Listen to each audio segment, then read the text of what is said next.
programme vous est offert par Illico Cash.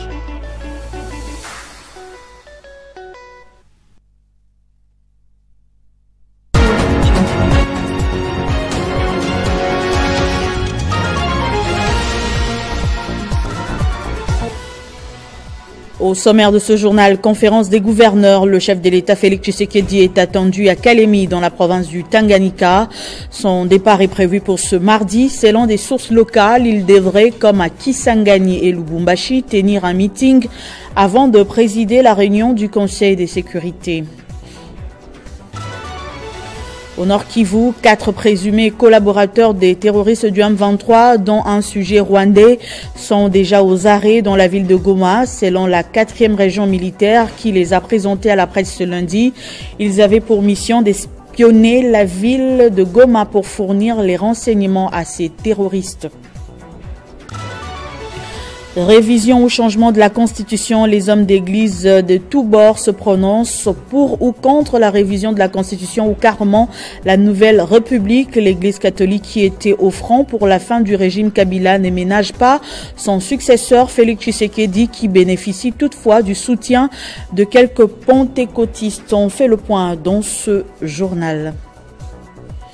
Nouvelle édition du journal sur Télé 50. Bienvenue à tous. D'abord, cette information, le chef de l'État Félix Tshisekedi va séjourner dans la province du Tanganyika cette semaine. Son départ est prévu pour ce mardi. Selon les sources locales, il devrait, comme à Kisangani et Lubumbashi, tenir un meeting avant de présider la réunion du Conseil de sécurité. Son déplacement s'inscrit dans le cadre du lancement de la conférence des gouverneurs qui va s'étaler sur 2 jours, soit du 27 au 29 novembre. Et puis, souveraineté et résilience vers un nouvel équilibre mondial, c'est le thème de la 16e édition du Forum Médée qui se tient au Maroc du 24 au 29 novembre en cours. La République démocratique du Congo est représentée par la première ministre Judith Suminwa-Tuluka qui est arrivée à Rabat dimanche dans la soirée. Dans l'actualité également au Nord Kivu, 4 présumés collaborateurs des terroristes du M23, dont un sujet rwandais, sont déjà aux arrêts dans la ville de Goma, selon la 4e région militaire qui les a présentés à la presse ce lundi. Ils avaient pour mission d'espionner la ville de Goma pour fournir les renseignements à ces terroristes qui endeuillent plusieurs territoires du Nord Kivu. C'est une vingtaine de présumés criminels que la 34e région militaire a présenté devant la presse à la mairie de Goma. Ils sont auteurs de plusieurs forfaits, dont des tueries, vols et kidnappings. Nos services de sécurité de la 34e région militaire, la PNC, l'ANR, le DGM, en collaboration avec notre population, avons encore une fois réussi à interpeller différentes catégories de personnes et le bien volé. Parmi ces bandits, des collaborateurs présumés du M23. Sans donner plus de détails, le maire de la ville de Goma, le commissaire supérieur principal Kapend Kamand Faustin, souligne qu'ils seront interrogés afin de savoir leur vraie mission. C'est un réseau très important. Il y a 2, 3, 4 semaines, mais 1 mois déjà, nous avons mis la main sur ces réseaux. Mais nous continuons à les démanteler. Je n'aime pas trop m'attarder là-dessus. Les résultats sont là. Ils vont nous fournir encore d'autres renseignements pour poursuivre le démantèlement de... Dans ces groupes de bandits, on retrouve des récidivistes. La justice promet faire son travail dans leur dossier. Les récidivistes, justement, c'est aussi un cas qui va nous interpeller tous, parce que tous ces gens ici, maintenant, nous allons tenir l'œil sur eux. Des armes à feu, une grenade ainsi que des munitions saisies entre les mains de ces bandits ont été aussi présentées. À la même occasion, une quantité importante d'une chanvre dont sa commercialisation est interdite a été incinérée en présence des membres des services de sécurité. Et puis sachez que le groupe parlementaire AFDCA et son autorité morale, le professeur Modeste Bahati Lukwebo, rejette et désapprouve la motion de défiance contre le ministre UDPS Alexis Guissaro. Et dans toute son histoire, l'Église a toujours joué un rôle prépondérant dans la vie publique et même dans les décisions politiques en République démocratique du Congo pour le débat autour de la constitution lancée par le chef de l'État, Félix Tshisekedi. Les hommes d'église de tous bords se prononcent pour ou contre la révision de la constitution ou carrément la nouvelle république. L'église catholique qui était au front pour la fin du régime Kabila ne ménage pas son successeur Félix Tshisekedi qui bénéficie toutefois du soutien de quelques pentecôtistes. Christopher Ochokoum a suivi toutes les déclarations autour de cette affaire. Suivez. Le débat sur le changement ou non de la constitution de la République démocratique du Congo se tient même le dimanche, jour du Seigneur. Comme du temps de Kabila, où le débat était au menu, les religieux sont remontés au créneau pour contrer, selon leurs propos, les velléités de s'éterniser au pouvoir. En première ligne, c'est l'Église catholique encore, dont les responsables à travers l'histoire du pays ont rarement, si pas jamais été en odeur de sainteté avec le pouvoir. De Maloula à Ambongo, en passant par les dénonciateurs des médiocres, Laurent Monsengo, un je t'aime, moi non plus, caractérise les rapports entre les deux institutions. Forte de ses paroisses, hôpitaux et écoles à travers tous les territoires du pays, l'Église catholique a la prétention de maîtriser les difficultés sociales de la population, parfois mieux que l'État lui-même. Face aux jeunes, ce dimanche à Kinshasa, Ambongo a été clair, ce débat est une distraction. Tout porte à croire que la jeunesse congolaise en général et quinoise en particulier est sacrifiée. Comment comprendre que l'on passe du temps et que l'on dépense de l'énergie à parler de l'opportunité ou pas du changement ou de la révision de la Constitution? Le président de la République qui a averti que tout ce qui s'apparenterait à de la manipulation dans les discours ne restera pas impuni peut compter au moins sur quelques pentecôtistes qui prêtent quelques minutes de temps de leur prêche pour commenter ce débat. Sur cet extrait, par exemple, on croirait écouter Augustin Kabouya, le secrétaire général de l'UDPS. Un article dit ceci: Congo, notre pays, s'il a un petit souci avec un voisin, nous discuter au nom de la paix, pour éviter des conflits, nous pouvons leur céder 300 km de notre territoire. Ce dimanche, Félix Tshisekedi s'est rendu à la clôture d'une croisade des prières, s'affichant côte à côte avec le pasteur Roland Dallot, qui, quelques jours plus tôt, dénonçait vigoureusement le mode de gestion du pays, gangréné entre autres par la corruption. Depuis son arrivée au pouvoir, contrairement à son prédécesseur, le 5e chef de l'État s'est régulièrement affiché dans des cultes religieux et a même dédié le pays à Dieu, au stade des martyrs. Révision au changement de la Constitution, la plateforme du président du Sénat, Samalou Kondé, a, après la réunion du Présidium de la dynamique agissant et bâtissant, précisé qu'elle soutient l'initiative d'une évaluation profonde de cette Constitution pour l'adapter aux réalités sociopolitiques culturelles de la RDC. Cette plateforme adhère également à l'aide de la mise en place d'une commission technique et multidisciplinaire qui soumettra au président de la République et à toute la nation congolaise ses réflexions quant à ce. Et puis, dans le même registre, le Nouvel Élan d'Adolphe Mouzito qualifie la Constitution de 2006 de texte de transition et plaide pour une révision. Lors d'une conférence de presse tenue ce lundi à Kinshasa, le Nouvel Élan, parti cher à l'ancien Premier ministre Adolphe Mouzito, a réitéré sa position en faveur d'un changement de la Constitution du 18 février 2006. Blanchard Mukomba, secrétaire général du parti qui s'est exprimé au nom de son leader, confirme que l'actuelle Constitution a des conséquences inadaptées aux réalités actuelles et qualifie la Constitution actuelle des constitutions du péché originel. Les partis Nouvel Élan de l'ancien Premier ministre Adolphe Mouzito se positionnent en faveur d'un changement de la Constitution en vigueur en République démocratique du Congo. Cette prise de position s'inscrit dans la continuité de la 9e tribune publiée par Adolphe Mouzito en 2016 où il appelait déjà à une réforme profonde des institutions. Selon Blanchard Mukomba, secrétaire général du parti, la constitution actuelle ne reflète pas suffisamment les réalités spécifiques du pays. Le Nouvel Élan et son leader Adolphe Mouzito n'ont pas changé de position. par rapport à cette question comme le fond, bien d'autres, mais sont restés constants.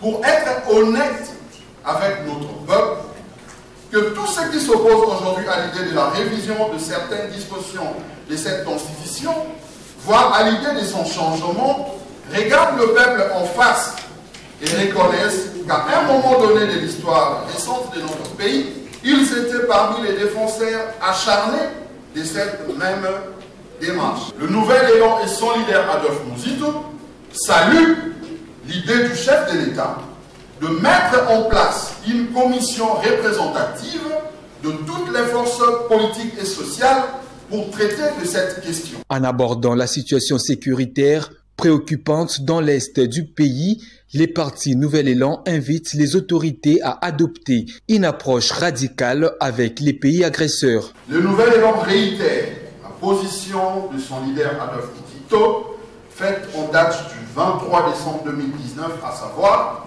premièrement, faire la guerre au Rwanda et tous les autres pays agresseurs. En tant que parti d'opposition, Nouvel Élan appelle l'exécutif à prendre des mesures urgentes pour résoudre la crise économique. La question de la révision ou du changement de la Constitution a été débattue dimanche par les membres de la Fondation Lambert Kankolongo. Pour cette structure, membre de l'Union sacrée de la Nation, il est plus que temps de changer la Constitution de la RDC en l'adaptant aux réalités du pays.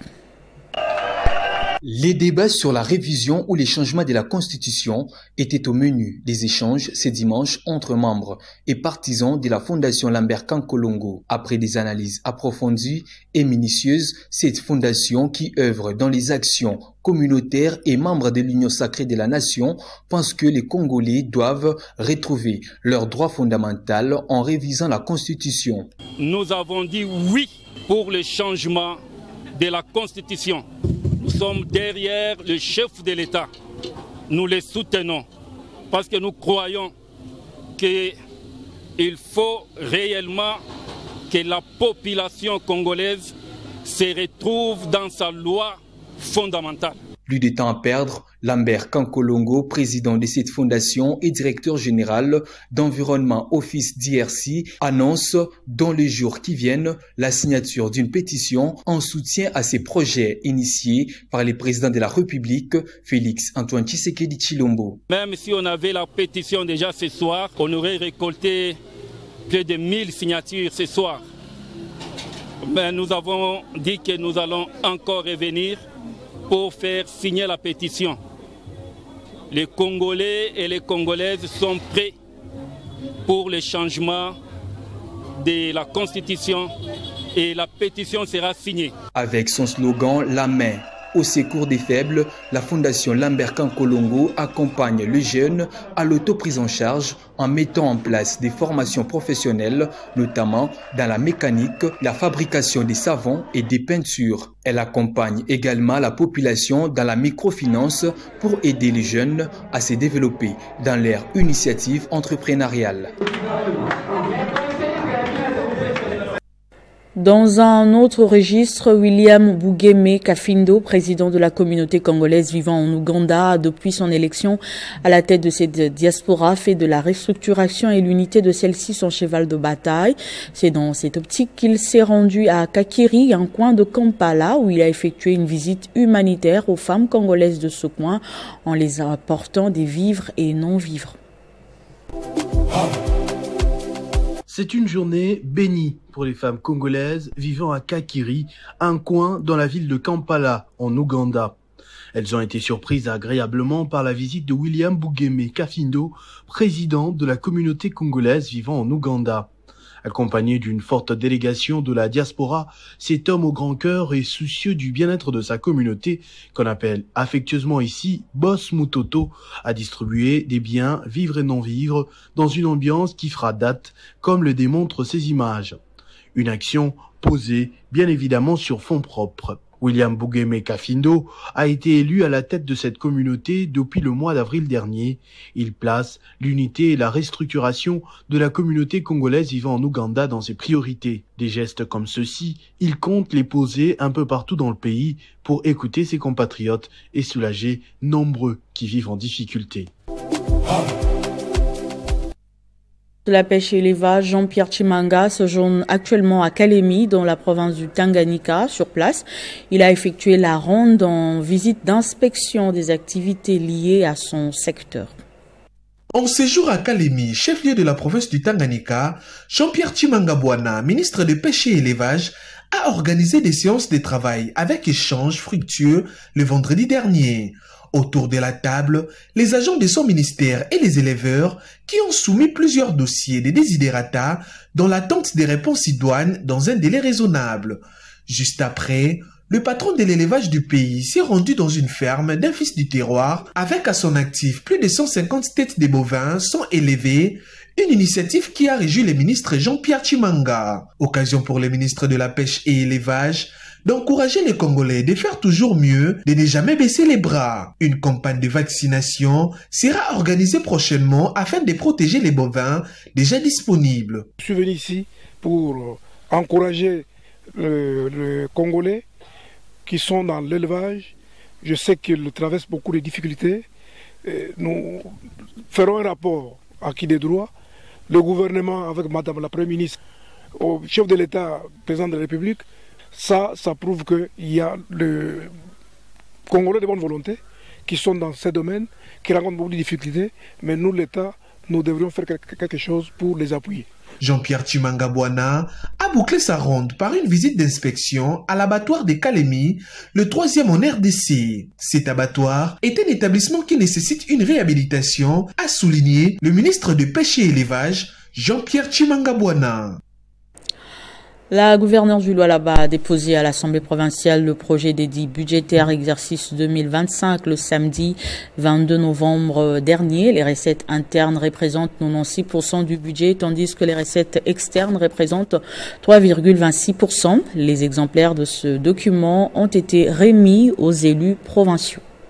C'est un budget général de la province en équilibre, tant en recettes qu'en dépenses, déposé par la gouverneure Fifi Masuka Saini au bureau de l'Assemblée provinciale du Lualaba. C'est vendredi 22 novembre 2024. Dans sa suite, quelques membres de son gouvernement, ceux de son cabinet, Fifi Masuka Saini a résumé son projet de budget général, exercice 2025, chiffré à 2898 milliards 829 millions 755 907 francs congolais. Il affiche donc un accroissement de 57,21%. Abordant en termes des recettes, Fifi Masuka Saini a fait savoir en outre la hauteur de la rubrique des recettes internes dans son exposé. En interne, nous continuons à augmenter et en externe, nous gardons 3,26% comme les autres projets tels que nous les indiquons toujours. Et aujourd'hui, en termes de recettes, nous pouvons dire que nous sommes à hauteur de 957 168 827,65 alors que celle des recettes externes est de 24 21 856,04%, représentant chacune 96,74%. Ça, c'est en termes de recettes internes. Ainsi, pour les recettes externes, nous sommes restés à 3,26% de nos recettes venant de l'extérieur. À la fin de son exposé, la chef de l'exécutif provincial du Lualaba a été félicitée par le président de l'Assemblée provinciale, Jean-Marie Kassia Chingambo. En tant qu'autorité budgétaire, l'Assemblée provinciale, nous vous disons merci pour tout. Parce que vous avez pris l'option de minimiser les recettes externes. Et vous continuez sur cette lancée. Là, je demande à vos collaborateurs aussi, notamment les ministres, de vous accompagner afin que vous puissiez réellement atteindre l'objectif et de développer la province du Lualaba en commençant par le chef-lieu et en touchant tous les 5 territoires. Ces projets d'édits budgétaires a été réceptionné pour étude approfondie par les élus provinciaux.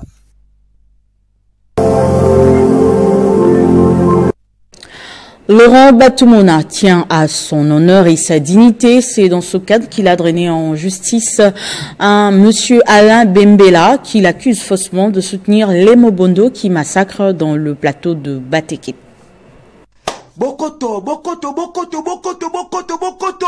Dans une vidéo devenue virale sur les réseaux sociaux, un certain Alain Bembela accuse injustement et sans preuve Laurent Batumona et son épouse d'être impliqués dans l'affaire Mobondo au Kwamouth, ceci fruit des officines politiciennes mal intentionnées cherchant à ternir l'image et la réputation de ce valeureux Congolais en propageant des allégations mensongères et diffamatoires.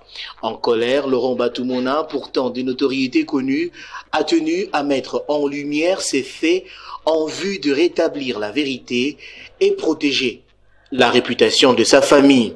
Nul n'étant au-dessus de la loi, Alain Bembela a ainsi été traduit en justice au parquet de Matete pour prouver ses calomnies et imputations dommageables. Lors de cette première audience, ses avocats ont exigé la comparution en personne de ce prévenu, malgré ses multiples pardons. Aujourd'hui, à la première audience, il s'est avéré que la partie prévenue n'ayant pas comparé, il faut signaler aussi qu'il est en détention devant le parquet près le tribunal de grande instance de Kinshasa Matite, et c'est pourquoi, de commun accord avec le conseil de la partie adverse, une remise à la week-end a été sollicitée afin de pouvoir procéder le 2 du décembre prochain à l'instruction. Par ailleurs, il convient d'informer l'opinion que Laurent Batumona, qui occupe et exploite paisiblement sa ferme située au plateau de Bateke depuis 1983, soit 40 ans à ce jour, sans les moindres conflits avec ses voisins de la communauté Teke, comme Yaka, a lui-même été aussi victime de cette barbarie. La prochaine audience interviendra lundi prochain. L'école de santé publique de l'université de Kinshasa a procédé à la présentation des résultats de la 4e phase des enquêtes en rapport avec les indicateurs de la mère, notamment les indicateurs de la planification familiale, des violences basées sur le genre et de l'accès aux soins sécurisés et d'avortement. De ces enquêtes, il ressort une tendance à la baisse de la prévalence contraceptive à Kinshasa, contrairement à la tendance que la ville avait connue entre 2014 et 2020. Il s'agit d'un panel des femmes dont leur dynamique contraceptive a été suivie par l'école de santé publique depuis 2020. Objectif, apprendre comment les femmes utilisent les méthodes de contraception pour réguler leur fécondité. À l'issue de la cérémonie de présentation présidée par les ministres provinciaux de la Santé et représentants du gouverneur de la ville de Kinshasa, des résultats de la 4e phase du suivi des performances monitoring pour l'action de la planification familiale dans la ville de Kinshasa, le professeur Pierre Akilimali, investigateur principal, a déploré les reculs dans la prévalence contraceptive dans la ville de Kinshasa. En outre, Pierre Akilimali, professeur à l'école de santé publique, préconise l'amélioration de la disponibilité des méthodes contraceptives, la stimulation de la demande contraceptive, la vulgarisation pour la prise en charge des structures d'aide aux survivants des violences, mais également l'amélioration de la qualité des soins en rapport avec les avortements sécurisés. La présentation de ces résultats était résumée en 3 points, à savoir la tendance de l'utilisation des méthodes contraceptives, l'incidence des avortements et les violences basées sur les genres. Les notions de la lutte contre la corruption doivent être inculquées aux élèves afin de les préparer à être des meilleurs gestionnaires demain. L'inspection générale des finances l'a si bien compris et son chef de service, Jules Alingueté, a sensibilisé les élèves du lycée technique Bolingani de Kintambo sur cette question. Regardez. L'inspection générale des finances sensibilise la jeunesse sur la lutte contre la corruption. Les élèves du lycée technique de Kintambo ont passé une journée à l'IGF pour s'imprégner du travail de ce service de contrôle et comprendre les enjeux de la lutte contre la criminalité financière, source de la misère collective. Pour réduire les dégâts de la corruption, il faut passer par l'éducation, il faut passer par la formation de la jeunesse. Voilà pourquoi aujourd'hui nous avions reçu la visite du lycée technique Bolingani de Kintambo avec plus de 100 élèves qui sont venus pour s'imprégner du travail que fait l'inspection générale des finances, dont nous en avions profité pour leur parler de la lutte contre la corruption, des défis de la corruption, de l'implémentation de la bonne gouvernance, pour qu'ils comprennent aujourd'hui que demain, lorsqu'ils arriveront au niveau de gérer les affaires de l'État, qu'ils puissent avoir des valeurs d'intégrité, les valeurs morales, les valeurs de respectabilité des fonds publics, afin de permettre à notre pays d'aller de l'avant. Tout a débuté par une visite guidée, après quoi les lycéennes de Bolingani ont été sensibilisées par les inspecteurs des finances, chefs des brigades, recettes fiscales et de dépenses publiques. Je leur ai parlé de la procédure de contrôle des recettes publiques. J'ai mis l'accent sur les textes légaux, en commençant par la Constitution, la LOFIP, l'ordonnance qui crée l'inspection générale des finances et le règlement général sur la comptabilité publique. Au finish, c'est au chef de service de s'entretenir avec ses 126 élèves sur les bonnes pratiques de la bonne gouvernance. Quelles sont les conditions de vie des Congolais? La question est au centre des travaux d'échange et de réflexion sur le renforcement de la gouvernance socio-économique en RDC organisée par plusieurs organisations de la société civile avec la participation de la conférence épiscopale nationale du Congo. Les travaux se déroulent du 25 au 27 novembre à Kinshasa. Durant 3 jours, soit du 25 au 27 novembre 2024, les organisations spécialisées de la société civile, les chercheurs et experts en gouvernance se réunissent autour de la commission épiscopale justice et paix de la CENCO pour des travaux de réflexion sur le renforcement de la gouvernance socio-économique en République démocratique du Congo. Il est question que chaque participant à ces assises apporte des solutions concrètes pour améliorer les conditions sociales de Congolais. À l'ouverture des assises ce lundi 25 novembre 2024, le secrétaire exécutif de la CEPJ, Cyril Ebotoko, a rappelé leurs objectifs qui, au finish, doivent aboutir à la formulation de recommandations concrètes en vue de l'amélioration de la gouvernance socio-économique du pays. C'est dans ce cadre que nous organisons ces journées de réflexion qui voudraient d'abord identifier les défis de notre gouvernance socio-économique et après on établit le diagnostic et nous allons finir nos travaux par formuler quelques recommandations à l'endroit du gouvernement avec un seul objectif, contribuer à l'amélioration ou au renforcement de la gouvernance socio-économique dans notre pays. Monseigneur Donatien Cholet, secrétaire général de la CENCO, qui a lancé les travaux, a rappelé les défis de la RDC, notamment en ce qui concerne la santé, l'alimentation, l'eau et l'électricité. Un accompagnement pour la réussite de sa mission régalienne visant particulièrement l'amélioration du social. Ces assises de la CENCO, via la commission épiscopale justice et paix, dont les travaux se poursuivent en atelier, est plus que nécessaire, au vu de la promesse des évêques, d'accompagner le président dans sa mission régalienne, visant particulièrement l'amélioration du social de Congolais. La rencontre entre le directeur général de l'Agence nationale de développement de l'entrepreneuriat congolais et les entrepreneurs dénommés Lisolo et DG Naba Entrepreneur a eu lieu samedi dans l'est de Kinshasa, capitale de la RDC, donc à Maluku. Une nécessité d'assurer l'effectivité de ces activités d'encadrement et d'accompagnement des micro, petites et moyennes entreprises. La réussite des activités des entrepreneurs congolais, mission principale de l'Agence nationale de développement de l'entrepreneuriat congolais, ANADEC en sigle, cheval de bataille de son directeur général, le professeur Godefroy Kizaba, en homme de terrain, le voici au port de Maluku face aux commerçants, vendeurs de poissons. Lisolo et DG Naba Entrepreneur, le professeur Godefroy Kizaba vient réveiller la conscience de ses commerçants en les aidant dans l'accompagnement et la formation. Un rendez-vous du gagnant-gagnant qui cadre avec les attributions de l'ANADEC. C'est la raison pour laquelle nous disons accompagnez-le, formons-le de sorte que son activité puisse avoir du succès.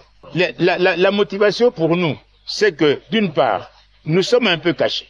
nous ignorons beaucoup d'informations. Ce qui fait que toutes les variables de succès ne sont pas mises en marche.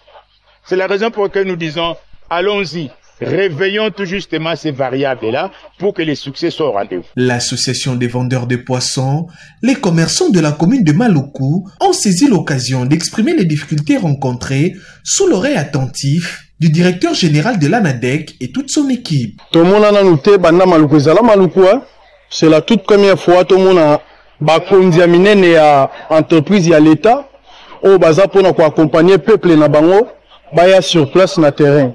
Donc pression à Bissou et Sengo de manifester pour ton dimarate qui est au Salama. Le professeur Godefroy Kizaba promet de faire rapport au ministre de l'Industrie et Développement de petites et moyennes entreprises pour des actions concrètes. L'ANADEC est une structure de l'État congolais qui fait la promotion de l'entrepreneuriat national au moyen de l'information et de la formation théorique et pratique sur l'accès des entrepreneurs au financement des projets et au marché public ou privé en vue de favoriser l'émergence des classes moyennes congolaises. Et puis le gouverneur du Sud Kivu, le professeur Jean-Jacques Pouroussi, se joint déjà à Kalemi dans la province du Tanganyika. Sur place, il prendra part aux côtés de ses collègues gouverneurs aux assises de la 11e session de la conférence des gouverneurs. Il est 11h30 à l'aéroport national de Kavumu lorsque les gouverneurs du Sud Kivu, le professeur Jean-Jacques Pouroussi Sadiki, embarquent à bord de cet avion militaire en destination de Kalemi, chef-lieu du Tanganyika. Après une heure de vol, le voilà débarqué à l'aéroport de Kainda. Au pied d'avion, il est accueilli par son homologue du Tanganyika, Christian Kitungwa Muteba. Poignée de main avec des visages flamboyants d'un sourire, signe de fraternité et de bonnes relations entre les Sud Kivu de Jean-Jacques Pouroussi et les Tanganyika de Christian Muteba. Après les honneurs de la police nationale congolaise, le professeur Jean-Jacques Pouroussi Sadiki serre la main aux cadres et militants de l'Alliance des forces démocratiques du Congo, AFDCA, auxquels se sont joints les danseurs traditionnels et les ressortissants du Sud Kivu vivant à Kalemi, tous venus en nombre pour souhaiter la bienvenue au Magufuli du Sud Kivu. Je tiens tout d'abord à féliciter le président de la République, Félix Antoine Tshisekedi Tshilombo, qui, comme vous le voyez, a fait encore une fois une exception en délocalisant cette importante activité. Vous savez très bien que par le passé, cette activité, la conférence de gouverneurs, se passait toujours et presque exclusivement à Kinshasa, dans la capitale. Mais le fait de l'organiser en province, il a démontré encore une fois qu'il est le père de tous les Congolais dans toutes les provinces. Eh bien, nous sommes tous Congolais, nous sommes au même niveau d'égalité. Le gouverneur du Sud Kivu, le professeur Jean-Jacques Pouroussi Sadiki, a été impressionné par la taille de la mobilisation le réservée. En effet, de l'aéroport jusqu'à son hôtel, les motards ont décidé de faire la route, scandant des chansons à l'honneur de celui qu'ils ont appelé affectueusement les Magufuli du Sud Kivu. Bienvenue à Kalemi. Et puis une page noire dans ce journal, les premiers gouverneurs élus de 11 provinces de la RDC ont perdu un de leurs en la personne de Medara Oucha Yasenga, premier doyen des gouverneurs en RDC. Il a dirigé les négociations avec le pouvoir central sur la mise en œuvre de compétences concurrentes et exclusives aux provinces de 2007 à 2012. Les premiers gouverneurs élus de 11 provinces de la RDC gardent de lui une personnalité conciliante qui savait arrondir les angles lors d'âpres négociations, étant donné qu'en 2007, la RDC n'avait que la Constitution, sans une seule loi d'application et ses dispositions. Les premiers gouverneurs élus de la RDC considérés comme les outils par excellence de l'expérimentation de la Constitution de 2006 perdent un homme de valeur et prient l'Éternel d'accueillir le doyen Medara Ouchai dans son royaume céleste. Ce journal est terminé, place au rappel de titres. Conférence de gouverneurs, le chef de l'État Félix Tshisekedi est attendu à Kalemi dans la province du Tanganyika. Son départ est prévu pour ce mardi. Selon des sources locales, il devrait, comme à Kisangani et Lubumbashi, tenir un meeting avant de présider la réunion du Conseil de sécurité. Pendant ce temps, au Nord Kivu, les présumés collaborateurs des terroristes du M23 dans un sujet rwandais sont déjà aux arrêts dans la ville de Goma, selon la 4e région militaire qui les a présentés à la presse ce lundi. Ils avaient pour mission d'espionner la ville de Goma pour fournir les renseignements à ces terroristes.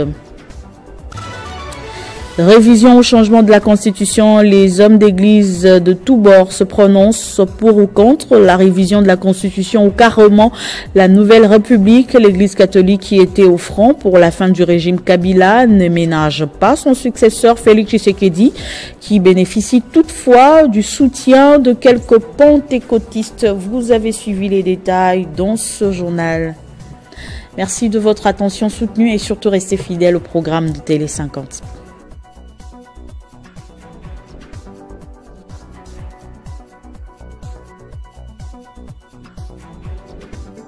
Retrouvez toute l'actualité en continu sur www.tele50.cd. Ce programme vous a été offert par Illico Cash.